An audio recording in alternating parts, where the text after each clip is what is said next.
بسم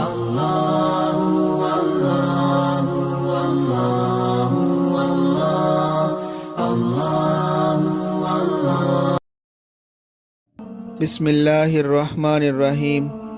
غزوہ احد کے موقع پر حضرت اسامہ رضی اللہ تعالیٰ عنہ چند نو عمر صحابہ کرام کے ساتھ جہاد فی سبیل اللہ میں شرکت کے ارادے سے رسول اللہ صلی اللہ علیہ وسلم کی خدمت میں حاضر ہوئے۔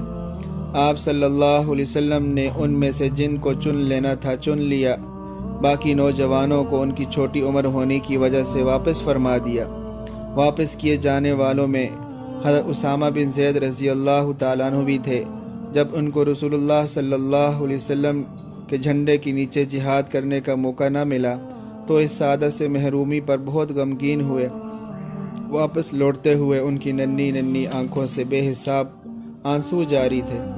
غزوہ خندق کے موقع پر بھی وہ دوسرے صحابہ کرام رضوان اللہ تعالیٰ علیہم اجمعین کے ساتھ بارگاہ نبوت میں حاضر ہوئے۔ حضرت اسامہ رضی اللہ تعالیٰ عنہ کے شوق جہاد کا یہ عالم تھا کہ پنجوں کے بل کھڑے ہو کر وہ اپنے قد کو اونچا کرنے کی کوشش کر رہے تھے تاکہ رسول اللہ صلی اللہ علیہ وسلم ان کو جہاد میں حصہ لینے کی اجازت دے دیں، تو رسول اللہ صلی اللہ علیہ وسلم نے ترس کھا کر ان کو اجازت دے دی۔ چنانچہ جس وقت انہوں نے سب سے پہلے جہاد فی سبیل اللہ کے لیے تلوار اٹھائی، اس وقت ان کی عمر 15 سال تھی۔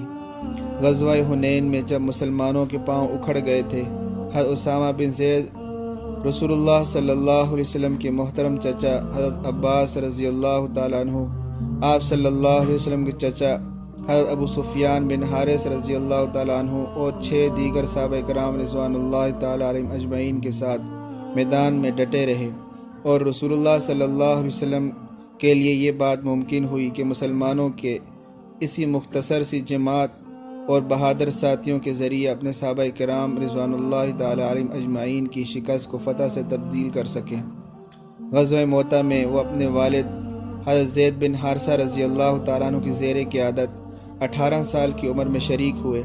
انہوں نے اپنے والد کو اپنی آنکھوں کے سامنے میدان جہاد میں شہید ہوتے ہوئے دیکھا، گرتے ہوئے دیکھا، لیکن نہ تو اس سے ان کے حوصلے کم ہوئے، نہ ان کی ہمت اور بہادری میں کسی قسم کی کوئی کمی پیدا ہوئی۔